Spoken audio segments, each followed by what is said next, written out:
It's a scandal that rocked the aviation industry.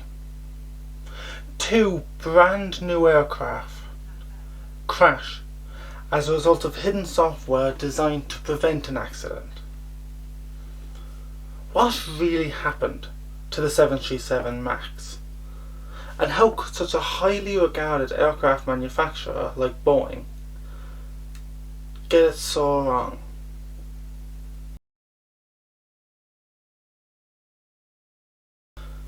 Hey everyone, I'm going back to the world of aviation today. I'm going to talk about the Boeing 737 MAX, what went wrong, and why those mistakes were made. Now before I get into it, please like and share this video to give it a boost. Now to properly tell the story, we have to go back a few years. In 2011, Boeing's main competitor, Airbus Industry, announced that they would be upgrading its Airbus A320 with new, more fuel-efficient engines. Now this seriously threatened Boeing's market position as the largest aircraft manufacturer in the world, so they decided to upgrade the Boeing 737 with the same new engines. Now the 737 MAX became Boeing's best-selling aircraft in history, with 5,211 aircraft on order as of 2018. On the morning of the 29th of October 2018, Lion Air Flight 610 crashed into the sea off the coast of Jakarta, Indonesia. The crash was caused by the inadvertent activation of an automated safety system called the Maneuvering Characteristic Augmentation System, or MCAS. MCAS, due to an incorrectly configured angle of attack sensor, believed the plane's nose was pitched dangerously high to maintain safe flight, and moved the horizontal stabilizer, or trimmed, the aircraft to lower the nose.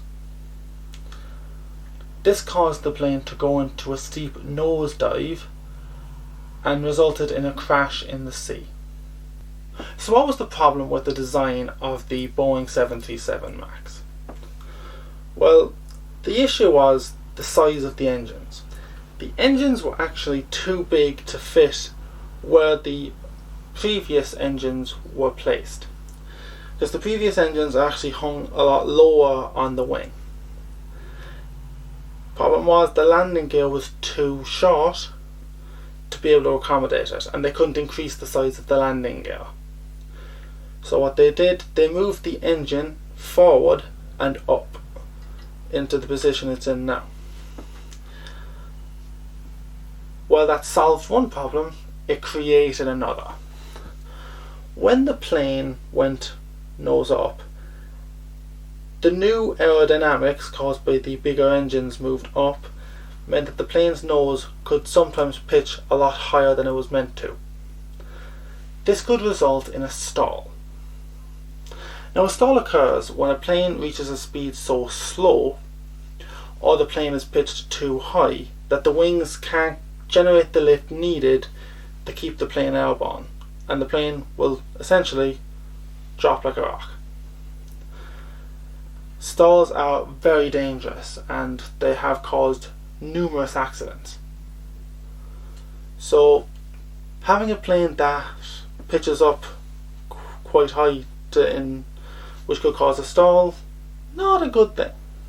Now to deal with this problem, Boeing engineers installed the Maneuvering Characteristic Augmentation System, or MCAS, which would result in the horizontal stabilizer back here to move up, which would result in the nose of the plane coming down.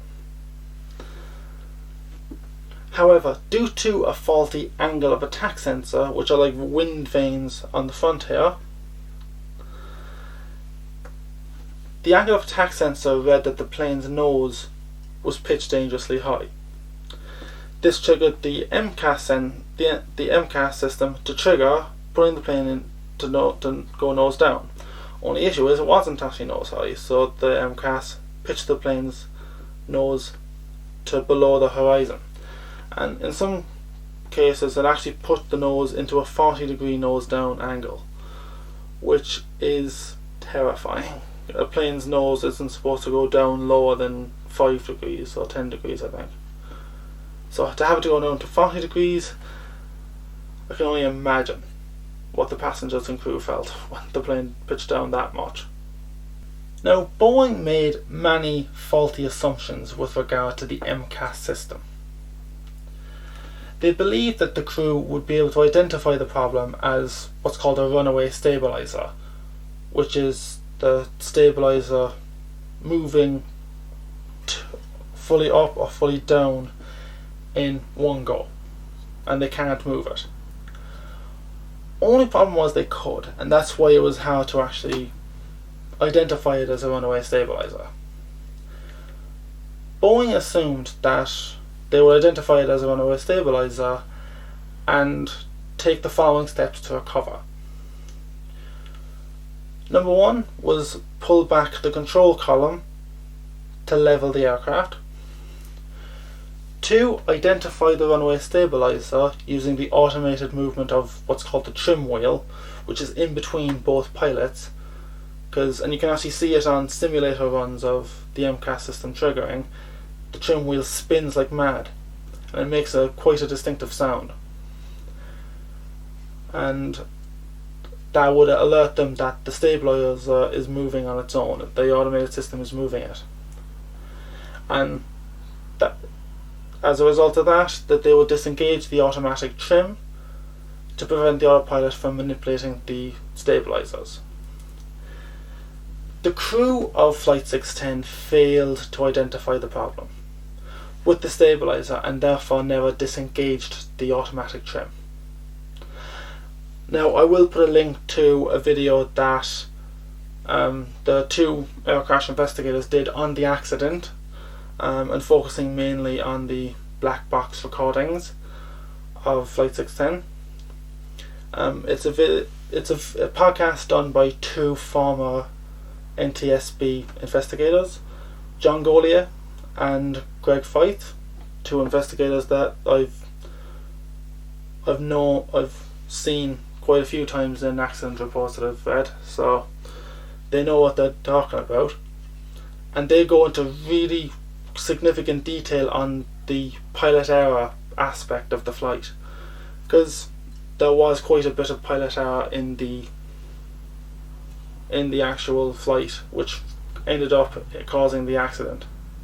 Because the pilots made, I think it was 34 different responses. They leveled the plane 34 times before the co-pilot wasn't aggressive enough with the trim, which led to the nosedive.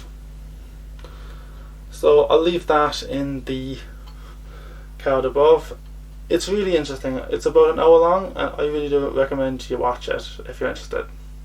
However, Lion Air Flight 610 wasn't the only plane to crash because of MCAS.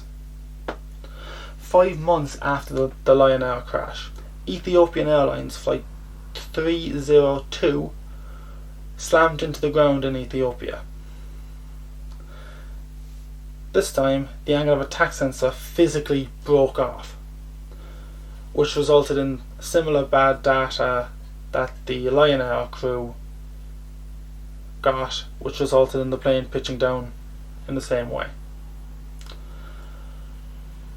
The fact that this happened a second time shocked the world, and it really put Boeing under the spotlight. Now, MCAS actually had several flaws which contributed to the accidents. Some of these flaws, and these are just some now, some of them were, well, first off, the pilots didn't know about it. There was no mention of it in the upgrade training to the 737 MAX, and it wasn't in the manual or in the quick reference handbook, which is the Bible for emergency situations. So that really did hinder their ability to respond when it went wrong on them. Another flaw was that the MCAS only relied on one angle of attack sensor. Now, this was pretty much considered criminal in the aviation industry when this was found out, because any safety system on board an aircraft are designed to look at two sources of data in case one goes wrong, as what happened in the two accidents. In the first one, it wasn't the angle of attack sensor was replaced but not calibrated correctly, which resulted in the bad data. And in the Ethiopian Airlines crash, the second one, the angle of attack sensor physically broke off. And the third flaw with it is that Boeing made seriously bad assumptions on how the crew would respond,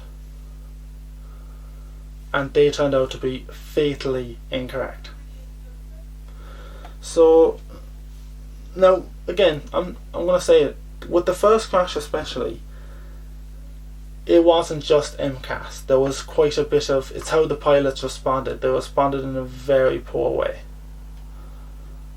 That meant the crash was a lot more likely to happen. I think another thing with the whole 737 MAX scandal was that Boeing actually has a very good record in terms of safety and in response to accidents and making safe systems. So I think what happened with the Boeing 737 MAX really shocked the world a lot more than it otherwise would. Because, I mean, the 737 is a very popular plane. They reckon that a 737 takes off somewhere in the world every 3 seconds. That's very frequent. So these things, quite popular. The questions that have been raised about Boeing from this scandal, it'll definitely hang over the company for quite some time. A lot of questions have been asked about the company, and I think it'll take a long time for those questions to be, answered to an acceptable level. Boeing's reaction to the crashes definitely made the situation even worse. They went to an old PR tactic of air accidents, and that was to blame the pilots straight off the bat. Now, I want to be honest, with the first accident, with the Lion Air crash, they kind of got away with this a bit, because Indonesia is known for not being very safe in terms of commercial aviation. They're getting better, I will say, but very slowly.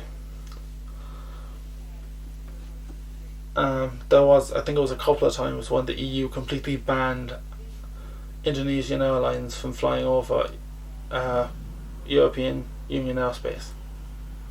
And that's a serious thing. They don't do that very often.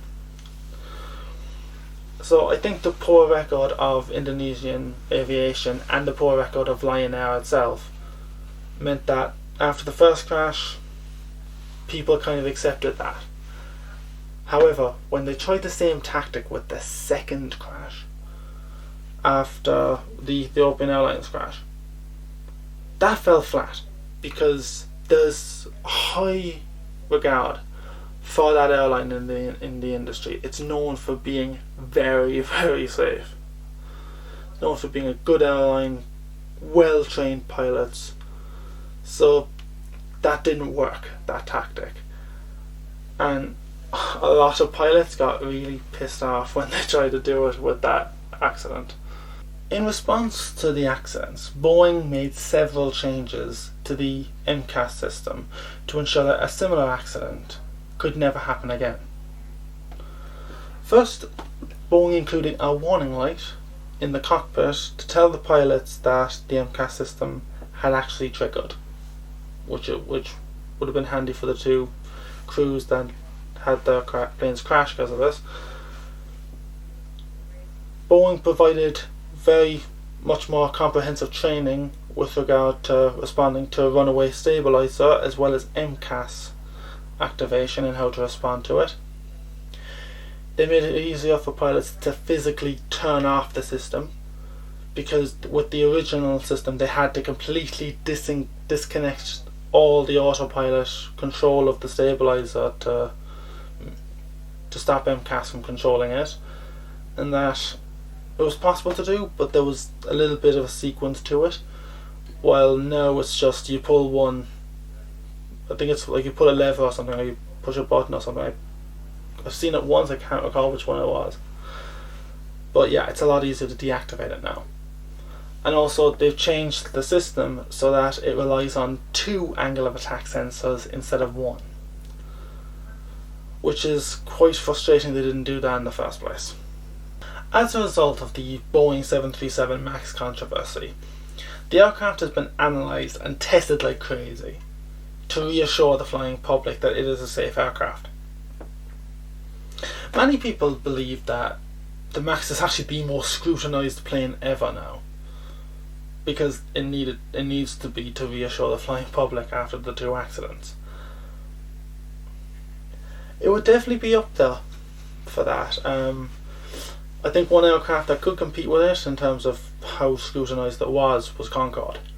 Concorde was also tested like crazy to ensure it was safe. But yeah, I would say the 737 MAX wouldn't be that far behind it. There are so many lessons to be learned from this saga. I hope that everyone in the aviation industry, from the Boeing management to the engineers to the FAA, have learned those lessons to ensure that the failures that led to these accidents can never happen again. So the big question is, would I fly on a Boeing 737 MAX? Yes. Yes, I would actually. And given how much work has been put into reassuring the flying public that the MAX and its MCAS software is safe, I would have no problem flying on it.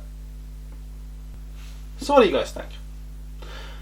Share your thoughts on the 737 MAX scandal in the comment section down below. I'd love to hear them. And if you like this video, hit that thumbs up button and don't forget to subscribe to keep up with my latest videos. The Boeing 737 MAX. The scandal that this thing caused is one of, if not the most shocking scandals in aviation history. I hope that Boeing learns from the lessons from these crashes and changes their corporate attitude that led to these tragedies to make sure they never happen again. Because some of the stuff with regard to how Boeing went about getting this thing certified and everything is shocking. And they really need to ensure that it doesn't happen again.